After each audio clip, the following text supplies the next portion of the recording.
Nem todo cristão foi chamado para ser líder, mas todo cristão foi chamado para ser filho de Deus. Boa tarde para você, Deuteronômio capítulo 20, palavras aqui que Moisés relata de uma maneira reta, direta para o seu coração, para o meu coração, e é para a gente aplicar hoje na nossa vida e entender, nem todo mundo foi chamado para uma liderança, mas nós fomos chamados para ser filhos de Deus. E o filho de Deus, quem que é? É um pacificador, é aquele que abençoa as pessoas com o seu estilo de vida, com as suas palavras, com a forma como você vive, como você reage, como você anda na luz do Senhor, porque Ele é a luz do mundo. A palavra diz lá na frente que aquele que diz que está no Senhor Jesus deve andar como Ele andou. Então não é nenhum cargo de liderança, de ministério, de pastorado, nada disso. É simplesmente ser chamado de filho de Deus. Isso é muito importante você entender. E esse capítulo 20 aqui, em uma situação de guerra, deixa muito claro essa diferença. Pessoas que estavam prontas ali para ir, para liderar, para batalhar, para tomar a frente, outras pessoas que não, outras pessoas estavam olhando ali para as suas conquistas, para sua casa, para aquilo que tinham e tudo mais, e aí Deus aplica uma misericórdia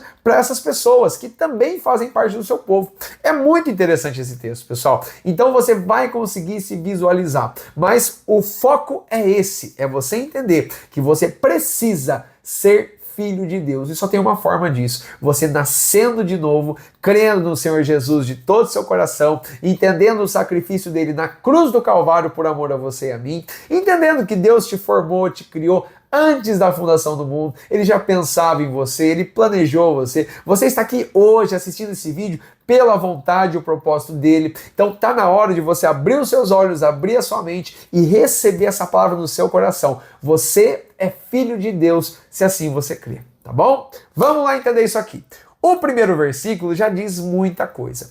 Todos nós, seja líder, líder de ministério, seja pastor, seja realmente alguém que tem um cargo de influência espiritual, mas também aqueles que são povo de Deus, que estão ali frequentando, congregando, que estão vivendo, são as chamadas ovelhas, elas também têm o quê? As suas batalhas. E olha só o versículo 1. Quando vocês saírem à peleja contra os teus inimigos, deixa eu deixar uma coisa muito clara. Todo mundo tem um inimigo em comum, que é o quê? Que é o diabo, seus demônios, as suas armadilhas, tudo aquilo que ele prepara contra o povo de Deus. Isso aqui é um inimigo em comum. Mas cada um de nós passa diariamente por situações. Jesus disse que basta cada dia o seu mal. Então nós não devemos nos preocupar com o dia de amanhã, que é isso, que é aquilo, não sei o que. Calma, basta cada dia o seu mal, mas tem uma coisa que é muito mais importante. É o quê? É a presença de Deus conosco, porque aí o versículo termina. Olha só. Quando vocês saírem à peleja contra os teus inimigos e vocês virem cavalos, carros e povo maior em número do que vocês, aqui é uma mensagem clara para aquele povo naquela época que vai entrar numa guerra, tá? Tanto que o epígrafe aqui é as leis da guerra. Mas vamos focar para a nossa realidade. Quais são os nossos problemas e situações? Pode ser na área da saúde, pode ser a área financeira, pode ser o trabalho, pode ser família, casamento, tudo que você imaginar. O que você vive de maneira individual aí, a sua vida, a sua rotina. Você sabe que você tem uma guerra para enfrentar. Agora é o detalhe, olha só.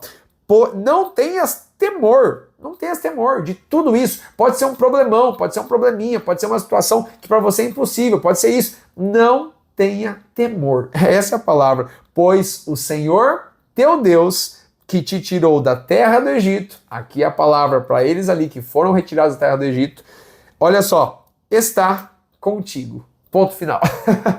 E essa palavra, pessoal, se repete várias e várias vezes. Se você for estudando desde Gênesis 1 mesmo, quantas vezes o Senhor fala para Abraão, para Isaac, para Jacó: eu estou contigo, sou o Deus de seus pais, sou o Deus que estava aqui, sou o Deus que te formou, que te criou, que te abençoou, sou o Deus que tem um propósito, um plano, sou eu. Jesus diz, Mateus 28:20, na sua ascensão: eis que estou com vocês todos os dias até o final dos tempos. Está na hora de você abrir a sua mente, os seus olhos para esse detalhe. Deus está com você. É só você crer, é só você crer. Jesus deixou muito claro isso, ele está conosco todos os dias. Não tem como ficarmos sozinhos se você crê na palavra de Deus. Eu sei que existem situações da sua vida que você fica às vezes tão pressionado, tão assim irritado, tão ansioso, que você pode se sentir assim, mas joga isso fora no nome de Jesus, porque Deus está deixando muito claro, estou com vocês. E olha só uma situação como essa. Eram povos, ali no versículo 17, gigantescos. Olha só, heveus, ferezeus, cananeus, amorreus, que se você for pegar ali, poxa vida, os filisteus, poxa, gigantes, homens biologicamente de mais de 2 metros de altura, fortes, um poder militar assim, que era incomparável com o povo de Israel. Aí você fala, poxa vida, como assim? E Deus estava com eles. Versículo 3, o Senhor fala, ouve, ó Israel, hoje vocês vão se achegar na guerra aí, contra eles, mas não amoleça o vosso coração. Para de amolecer o seu coração para as situações que você está vivendo, porque você está enxergando somente as coisas ruins, você está sendo um pessimista, e um cristão não foi chamado para ser um pessimista, um cristão foi chamado para ser um otimista, não pela sua própria força, mas pela força do Senhor, que vai à sua frente. Olha só o que ele fala, continua aqui, ó. E o Senhor vosso Deus, vou ler um pouquinho antes, tá? Para que vocês não temam, nem tremam, nem vos aterrorizem, pois o Senhor vosso Deus é o que vai convosco, presta atenção, e a pelejar contra os vossos inimigos para vos salvar. Então aqui, ó, é uma linguagem direta para aquele povo daquela época, nessa situação de guerra militar, mas para nós hoje em dia, que não estamos enfrentando uma guerra com cavalo, com carro, nós temos nossas situações, e da mesma forma, o Senhor vai à frente, o Senhor sabe do que você está passando, o Senhor sabe do que você está vivendo, mas a pergunta é, qual foi a última vez que você dobrou os seus joelhos e se rendeu ao Senhor aí no seu quarto, na sala da sua casa, você chorou diante da presença dele, você se dobrou diante dessa palavra e você meditou, você leu, você gastou horas nessa Bíblia aqui e você não tem feito isso? E como que você quer um relacionamento com o Senhor? Você só quer o quê? Que ele fosse um gênio da lâmpada aqui? Resolve seus pedidos, seus desejos? Não é assim que funciona. O nosso coração tem que se deleitar no Senhor. Salmos 37, versículo 4. Deleita-te no Senhor e Ele satisfará os desejos do teu coração. E não é um pedido, um desejo, uma vontade sua, não. É a vontade dEle que vai regar a sua vida. É isso que a gente precisa entender. Buscar um relacionamento com Deus nos garante a vitória. Buscando a força do nosso próprio braço não garante nada. E aí, se você continuar vendo os outros versículos, você vê que tinha pessoas aqui que olhavam lá atrás, que viam suas casas novas que edificaram, viam as suas vinhas que plantaram, tinham acabado de ficar noivos, e aí Deus aplica uma misericórdia para essas pessoas, que são as ovelhas aqui no caso, o povo de Deus, que não querem ir para a guerra por conta disso, que estão com o coração ali, e Deus aplica uma misericórdia, fala assim, então ó, volta, pode voltar, vai para sua casa, faz aqui, mas continua me servindo, continua me adorando e me buscando. Vocês não vão para a guerra, tá bom? Vai outras pessoas aqui na frente, mas estejam comigo, apenas isso. Olha só que misericórdia que Deus aplica. E para nós, ainda hoje, nem todo mundo foi chamado para ser líder, para ter um cargo de ministério espiritual, mas o Senhor só pede isso. Estejam comigo, me busquem na sua rotina de vida.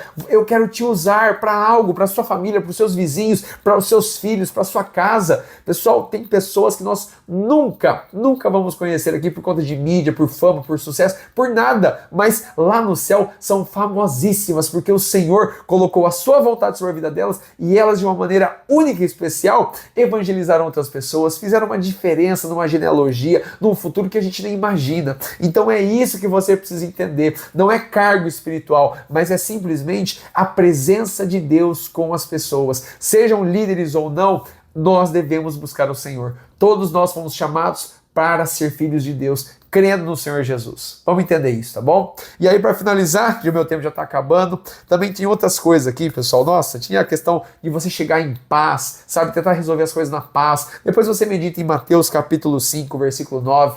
Bem-aventurados os pacificadores, olha só, porque eles serão chamados filhos de Deus. Tem palavras do apóstolo Paulo, Lucas 9, dá uma lida lá também. Tem muita coisa importante, tá bom? Mas para fechar, pessoal, para fechar, do versículo 19 em diante, Deus pede para você simplesmente destruir tudo aquilo que te afastava dele, mas tudo mesmo. Não, e destruir, no caso aqui, é se separar absolutamente. Poxa, eu vivia dessa forma, não vivo mais. Pensava assim, não penso mais. Eu quero me aproximar do meu Deus, do meu Senhor. E você sabe que esse mundo nos chama, mas a presença de Deus, do Espírito Santo, é muito maior. Está na hora de você tomar uma decisão. Nos vemos no capítulo 21. Um grande abraço, Deus abençoe.